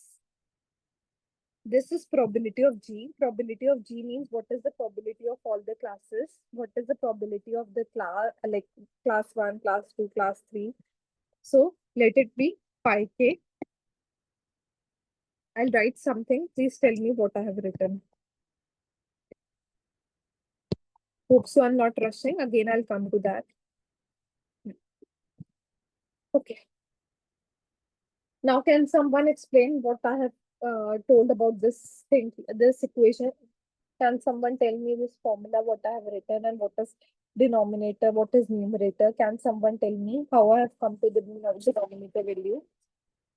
Yes, come on.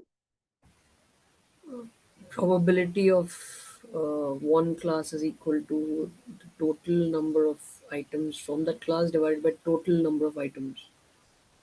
How? For function, if you're taking the product, that pi r is product, right? Or, No. I think the simple probability of G. I'm just saying it as pi. Probability of G. okay. So the results from the function of x divided by results of uh, This is base some, rule. This is base rule. Just I'm plugging the value. This I'm saying it as, okay, this is basically Fk of X, which is class condition density. This is Fk of X. This Pg, I'm saying, okay, let it be pi k of pi k, the probability of class K occurring. Like, what is the probability?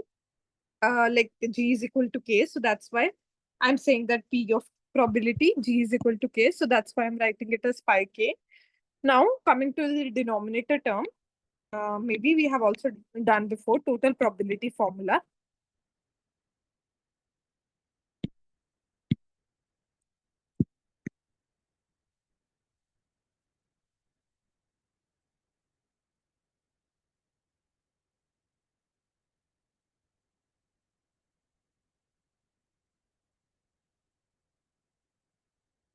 So, any doubt in this formula? So, what is the probability of X? What I'm saying is summation of K is equal to 1 to K. Probability of Y is equal to K given X into probability of K. Or 1 minute.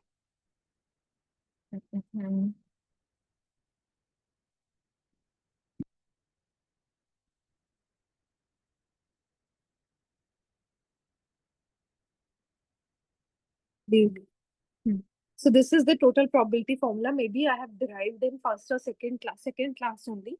You can see that lecture, how I have derived this probability formula. This I have just plug in here. So, okay, let it be The same formula I have plugged in here. So x given y is equal to k or g is equal to k. We are saying that x given g is equal to k is equal to f of L or f of k. Here I'm taking L, so f of L into pi of v is p probability of y is equal to k. Probability of y is equal to k or g is equal to k. It's equal to pi k. That's what I'm writing here. Clear? Or again I'll tell. It's fine for me. Come on. Clear? Yes, ma'am.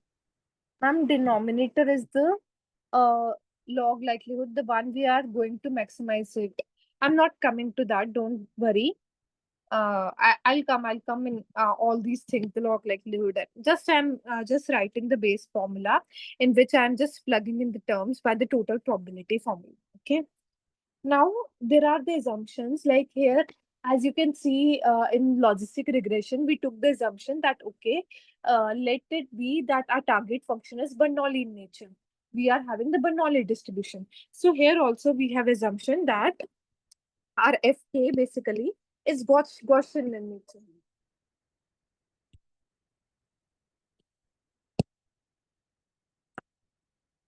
So can someone tell me what is Gaussian distribution?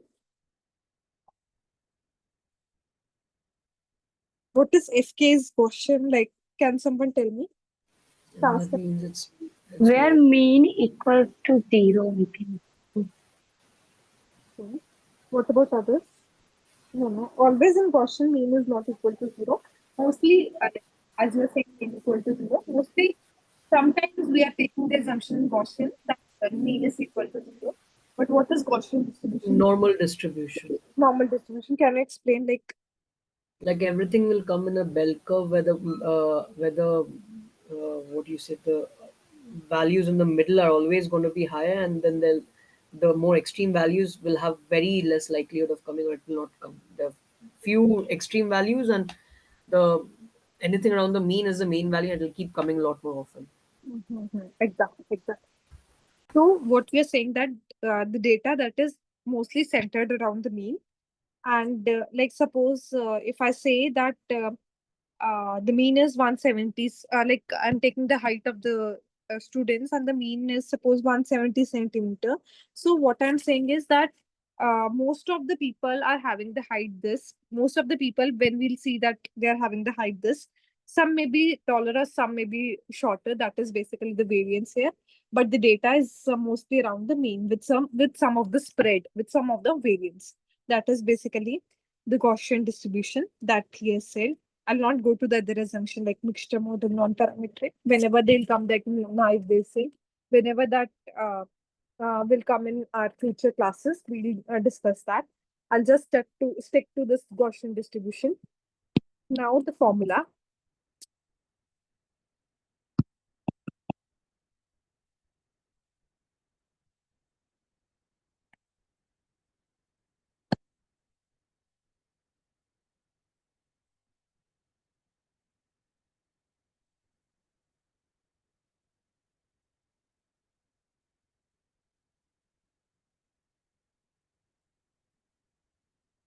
Can someone explain this huge formula which I have written? What I have written?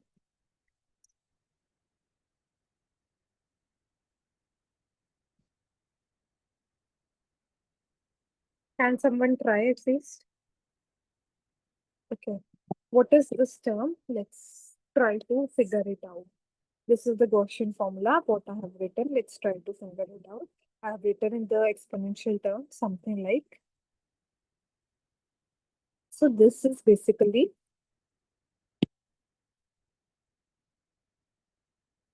some kind of Malher-Nobis distance. What it says, how far, obviously how far x is from the mean.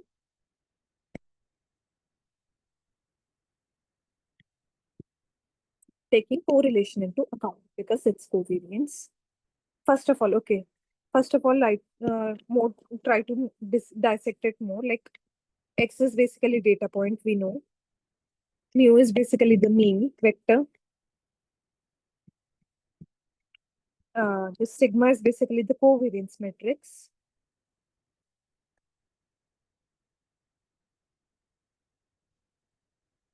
1 by n minus 1 formula I'm writing.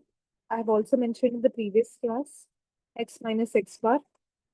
I think in PCR class, I have mentioned the formula before as well, last class only. This is basically the covariance matrix. P are the number of dimensions. Now come to the formula. So x minus mu means the data point distance from the mean, how far x is from the mean. Now the sigma is basically the covariance matrix, which means taking the correlation between the features into account. So we are trying to calculate the distance taking correlation between features into the account. That's what we are trying to do. And if I say about this, this is just the normalization form which we are using.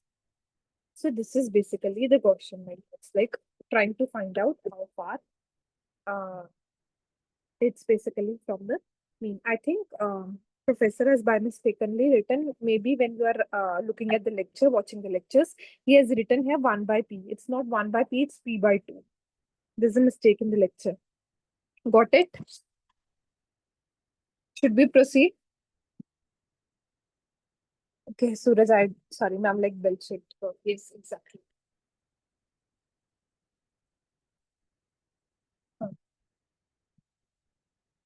So here, the another assumption is, first is, should we proceed? This is the Gauss. Just I was trying to explain this formula so that you should get some intuition behind it. Okay, what is this? As I think Gaurav told us, like, okay, most of the data is centered around the mean. That's what we are trying to find out. That each data is basically what is the distance from the each data from the mean, taking correlation, taking the covariance into account. What is the correlation between the features with each other? Fine. Now, what is the other assumption? We are assuming that sigma k is for all of them, sigma k is, I'll write it simply. Sigma k is same for all classes. K. So what do you mean by sigma k is same for all the classes k?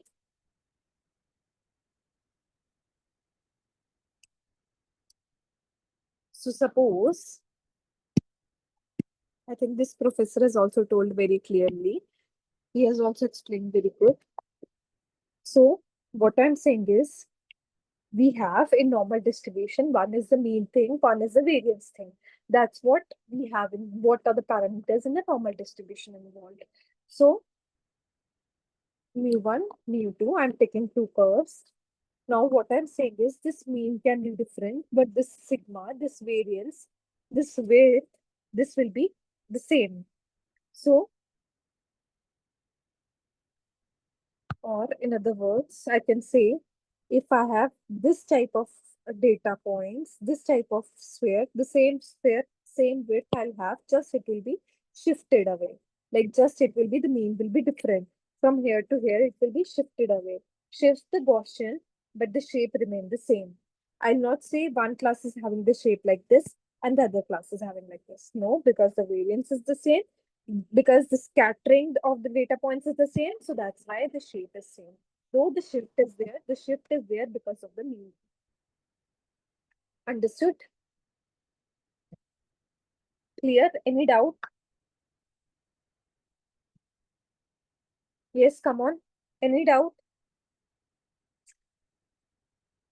Come on, come on. Would you please repeat, ma'am? Are you saying that? Just please once more. Please repeat. Now, what we are taking the assumption that okay, there is in the normal distribution, we are having the same variance of all the classes, like class 1, class 2, class 3. We are having the same variance. Variance means how much points are scattered around.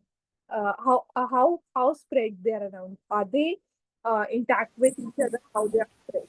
So that part we are taking for same variance for each class.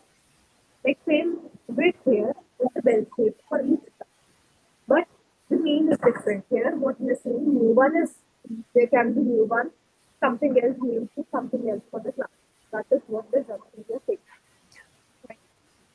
taking. Understood, ma'am. Understood. Should you like what should we do now? We should proceed, or like I'll take the break if we'll proceed like just 5-10 minutes, or we should continue in the next lecture. What do you guys want? I'm fine with both. I can proceed. I'm having the time today.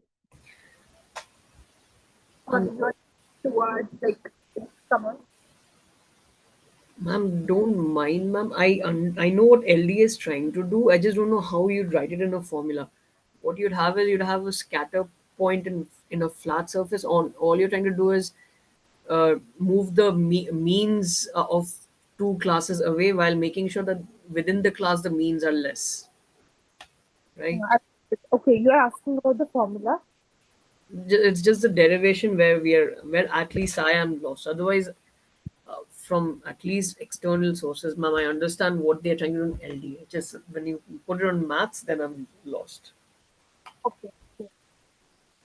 So, if I talk about, okay, it's like simple.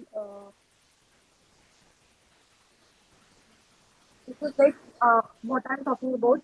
Multiple dimensions in the Gaussian, not univariate Gaussian. First point. Second point, what I'm saying is this is basically I'm not going to the derivation. I'm just going to the intuition behind it. What I'm saying is this is like the distance from the mean to the No, ma'am, I don't. I understand what you're saying. As far up until now, I understood what you're saying. Okay. So what's the doubt you are having? No, ma'am, I don't have a doubt. I don't have a You are doubt. saying the like we'll come to LDA, the maths part you are having the confusion. Is it so?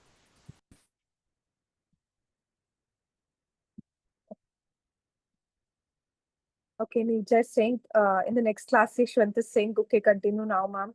What about others? Let's take the voting. So because the syllabus is so much, though I'm also having the headache, but I want that. Okay, let's vote. Like, let's see. Write in the chat whosoever wants like next class or whosoever wants next class. Okay. I know you guys are done 2 hour class. Okay, after 2 minutes break, Gaurav is saying 2-2. It's now like tie. What about others?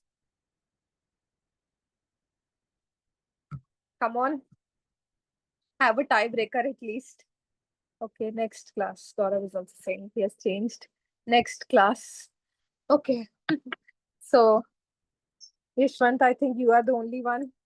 Okay, today. Okay. Everyone is today saying next class, though. Okay. So let's proceed, though we have so much of syllabus left as well. Like, but I know that 2 hours continuous lecture, like mind is like, okay, done. Okay. I think LDA part will come.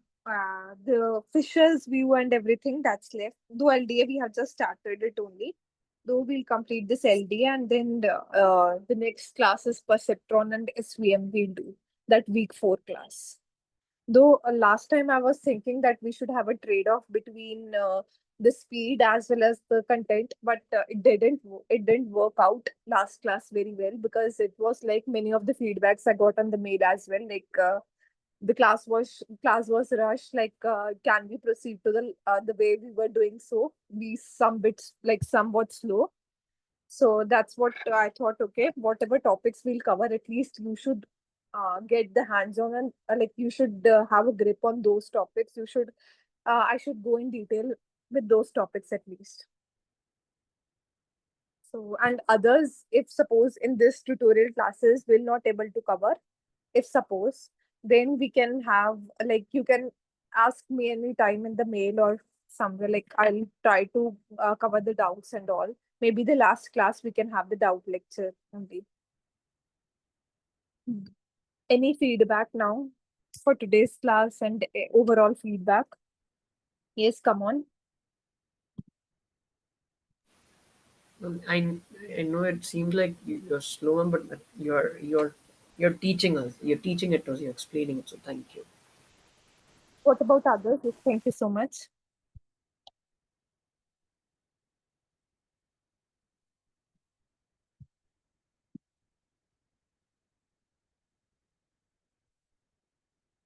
What about others?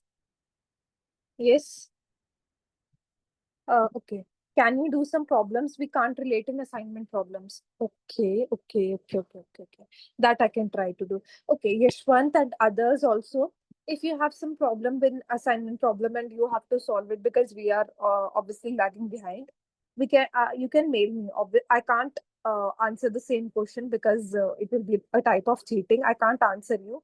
What I can do the max is like an I can give you a similar question and I can explain you that so that it will be helpful for your in the assignments as well.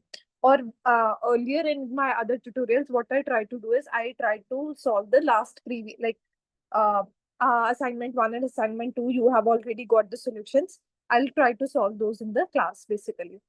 Though I think so. I'm trying to give you in detail the things so that you should solve it. But still, if you're having the doubt, mail me. I'm Or not assignment one, assignment two. Assignment assignment two is relatively easy. okay. So second option. Okay. Uh, which assignment you are like you have to do now right now? Ma'am, if you'd like, we can start from maybe class. For me, it became difficult from fourth week. But if you'd like, you can start from third week. Okay. So we can start the assignments in the last, like in the next class for the third week. Though obviously, if I teach the third week, then only like this third week is obviously over almost. This LDA part, then it's over. We can if we are lagging behind also, you can mail me so that I can help you. Like I obviously same question I can't help you, but I can give you the similar question and try to solve that. Is it fine? Week four. Is it that tough week four? Okay. Discriminant class. Maybe we haven't done that week four na perceptron thing and the SPM thing. Okay. Maybe I'll come up with the similar problems also so that it will be helpful for you guys. Is it fine?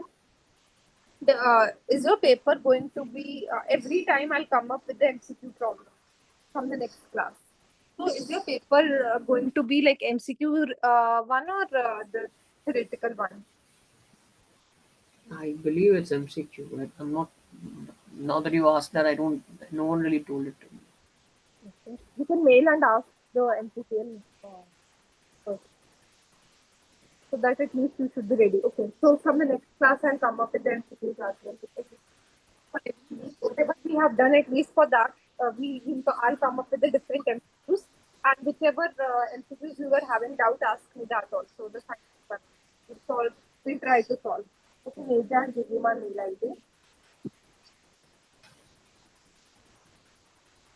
Okay, so my notes I have asked first. Okay, notes also. Can someone share the link? The drive?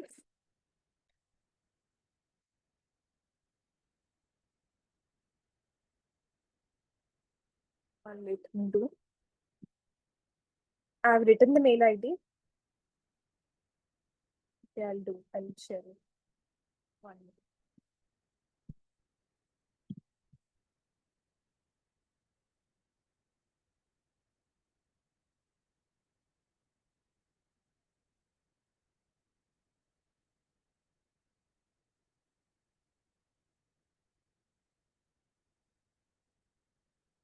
This is the link of the drive, Yashwant, and this is the YouTube channel name where you can see the recorded videos. Any other doubt or feedback? Are these classes going fine, like in much detail and the way it should be? Is it fine?